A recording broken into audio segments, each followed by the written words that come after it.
কিয়ামতের মাঠে কোনো নবী সুপারিশ করতে পারবেন না। কিসের সুপারিশ জানেন? 50,000 বছর মানুষ দাঁড়ায় থাকবে, দাঁড়ায় থাকবে, দাঁড়ায় থাকবে, বিচার শুরু হচ্ছে না।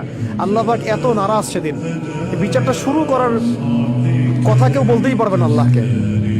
আল্লাহ বিচারটা অন্তত শুরু করেন, আল্লাহ বিচারটা অন্তত শুরু করেন। দাঁড়ায় থাকতে থাকতে আমাদের অবস্থা খারাপ, প্রত্যেক মানুষেরই অবস্থা হয়ে যাবে, মানে ইল্লা মাশাআল্লাহ, ইল্লা মাশাআল্লাহ। তখন প্রত্যেক নবী রিফিউজ করবেন, আমি পারবো না, আমি পারবো না, আমি পারবো না। আদম আলাইহিস সালাম বলবেন না আমি না, নূহের কাছে যাও। নূহ আলাইহিস সালাম বলবেন না আমি না, ইব্রাহিম আলাইহিস সালামের কাছে যাও। এভাবে একে একে একে একে করতে করতে রাসূল সাল্লাল্লাহু আলাইহি ওয়াসাল্লাম পর্যন্ত আসবেন যখন, তিনি বলবেন যে আমি সুপারিশ করব, আজকের এই সুপারিশ আমার জন্য। তাও মানুষ দেখবে যে রাসূল সাল্লাল্লাহু আলাইহি ওয়াসাল্লামকে সুপারিশ করানোর জন্য বোরাক নিয়ে আসা হচ্ছে উপর থেকে, আসমান থেকে।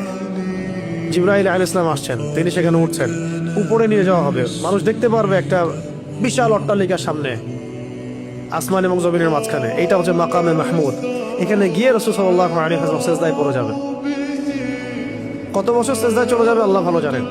এবং তিনি তখন এমন কিছু তাসবিহ পড়বেন, এমন কিছু প্রশংসা করবেন, যেটা আজ পর্যন্ত কেউ আল্লাহ পাকের শানে করে নাই।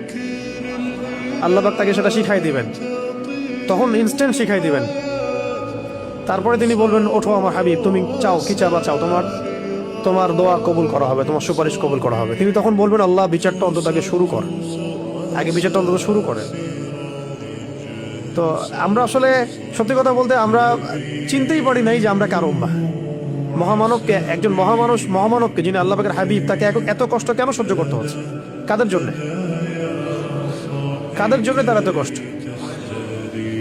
এইটা যদি আমরা উপলব্ধি করতে পারতাম, তাহলে এই সাতেনদের এগেনস্টে যে আমরা আইনের কথা বলছি, বিদ্রোহ মানে মিছিল মিটিং স্লোগানের কথা বলছি না, এগুলোর প্রয়োজন হতো না।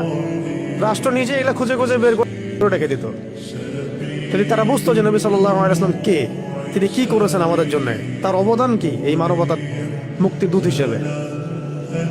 এত নিমক হারাম মনে হয় উম্মাহ খুব কমই আছে আসলে বিশ্বের মধ্যে। আমরা যেটা করতেছি আর কি, আল্লাহ পাক মাফ করেন আমাদেরকে। কেন এত কষ্ট তাকে করতে হলো আমাদের জন্য? তিনি তো মাকামে মাহমুদে যাবেন, জান্নাতুল ফিরদাউসুল আলায় যাবেন। তিনি আল্লাহর হাবিব, তার আগেও কোনো গুনাহ নাই, পরেও কোনো গুনাহ নাই। কিয়ামতের মাঠে কোনো নবী সুপারিশ করতে পারবেন না, তিনি সুপারিশ করবেন। কিয়ামতের মাঠে কোনো নবী সুপারিশ করতে পারবেন না। কিসের সুপারিশ জানেন? 50,000 বছর মানুষ দাঁড়ায় থাকবে, দাঁড়ায় থাকবে, দাঁড়ায় থাকবে, বিচার শুরু হচ্ছে না। আল্লাহ পাক এত নারাজ সেদিন, বিচারটা শুরু করার কথা কেউ বলতেই পারবেন আল্লাহকে। আল্লাহ বিচারটা অন্তত শুরু করেন, আল্লাহ বিচারটা অন্তত শুরু করেন।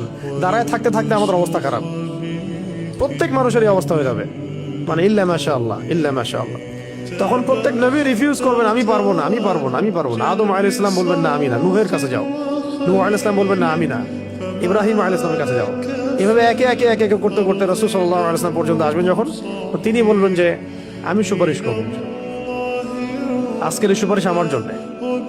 তাও মানুষ দেখবে যে রাসূল সাল্লাল্লাহু আলাইহি ওয়াসাল্লামকে সুপারিশ করানোর জন্য বোরাক নিয়ে আসা হচ্ছে উপর থেকে, আসমান থেকে। জিবরাইল আলাইহিস সালাম আসছেন, তিনি সেখানে উঠছেন, উপরে নিয়ে যাওয়া হবে। মানুষ দেখতে পারবে একটা বিশাল অট্টালিকার সামনে, আসমান এবং জমিনের মাঝখানে। এইটা হচ্ছে মাকামে মাহমুদ। এখানে গিয়ে রাসূল সাল্লাল্লাহু আলাইহি ওয়াসাল্লাম সিজদায় পড়ে যাবেন। কত বছর সিজদায় চলে যাবে আল্লাহ ভালো জানেন।